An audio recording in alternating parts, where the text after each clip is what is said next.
Gaza में अब सारे प्रतिरोधी समूह एक साथ मिलकर इजराइल के ऊपर टूट पड़े हैं। चाहे वो हमास की अल-कासिम ब्रिगेड हो, अल-कुद्स ब्रिगेड हो या फिर फिलिस्तीनी इस्लामिक जिहाद ग्रुप, ये सभी एक नई रणनीति के साथ आईडीएफ के ऊपर हमलावर हैं। ये सभी इजरायली सेना के ऊपर बारूद बरसा रहे हैं और इन हमलों को देखकर अब ऐसा लगता है कि गाजा युद्ध एक ऐसी स्थिति में पहुंच चुका है जहां से इजरायली सेना अब आगे नहीं बढ़ सकती है, बल्कि उल्टा हमास दोबारा से दोगुनी ताकत के साथ आईडीएफ के ऊपर हावी होता जा रहा है।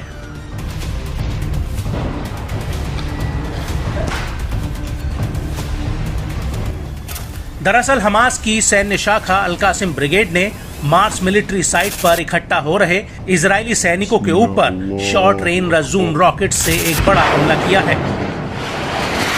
और जब ये हमला हो रहा था तो उसी वक्त खान यूनिस के पूर्व में अल-कासिम ब्रिगेड ने इजरायली सैनिकों के जमावड़े पर एक ड्रोन हमला कर दिया, जिसमें इजरायली सेना को भारी नुकसान होने की खबर है। वहीं दूसरी तरफ राफा में इस्लामिक जिहाद की सैन्य शाखा अल-कुद्स ब्रिगेड ने दक्षिणी राफा के तल अल सुल्तान में ताबड़तोड़ तरीके से इजरायली सैनिकों के टैंकों को उड़ा दिया है। अल-कुद्स ब्रिगेड का कहना है कि उसने आईडीएफ के 2 टैंकों पर आरपीजी रॉकेट बरसाए हैं। अल-कुद्स ब्रिगेड ने इस हमले का एक वीडियो भी जारी किया है। अल-कुद्स के इस वीडियो में दिख रहा है कि दूर मलबे के बीच आईडीएफ के 2 टैंक खड़े हैं, जिनके ऊपर अल-कुद्स के लड़ाके एक खंडर पड़ी इमारत के भीतर से घात लगाते हैं और इसके बाद ये दोनों लड़ाके इस खंडहर से निकलकर आगे की तरफ बढ़ते हैं। खंडहर की छत से इन दोनों टैंकों पर आरपीजी रॉकेट दाग दिए जाते हैं, जिसमें जोरदार ब्लास्ट होता है।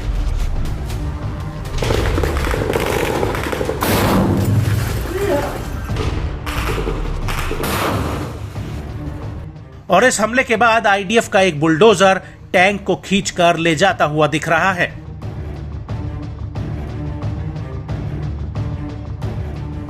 इस हमले के बाद उत्तर पूर्व खान यूनिस के अल-मारीस स्कूल और अल समीरी में भी इजरायली सेना प्रवेश करने की कोशिश कर रही थी, लेकिन तभी अल-कुद्स के लड़ाके इन सैनिकों पर भी मोर्टार गोलों का एक जत्था फायर कर देते हैं।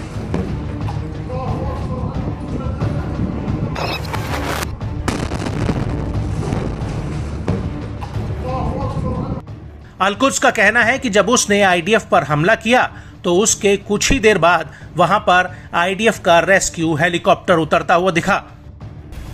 अल-कुद्स का कहना है कि उसने नेट्जरीम एक्सिस में भी अब्दुल कादिर अल हुसैनी ग्रुप के साथ मिलकर इजरायली सैनिकों पर 107 mm के रॉकेट दागे हैं। हालांकि इन हमलों के बीच इजरायली सेना की बंधकों की रिहाई को एक तगड़ा झटका लगा है। दरअसल अल-कासिम ब्रिगेड के प्रवक्ता अबू उबैदा का कहना है कि इस लड़ाई के दौरान इजराइल का एक बंधक मारा गया है। अबू उबैदा का कहना है कि जिस लड़ाके को उस बंधक की सुरक्षा में लगाया गया था, उसी लड़ाके ने इजरायली बंधक की जान ले ली है। उसने ऐसा इसलिए किया क्योंकि इजरायली सेना के हमले में उसके 2 बच्चे मारे गए थे, जिसकी वजह से प्रतिशोध की भावना में आकर उसने ऐसा कदम उठाया। हालांकि अबू उबैदा ने कहा कि हमारे सिद्धांत बंधकों के साथ ऐसा बर्ताव करने की अनुमति नहीं देते हैं और बंधकों की जान को अगर कोई भी खतरा पैदा होता है तो उसकी जिम्मेदार खुद इजरायली सेना होगी।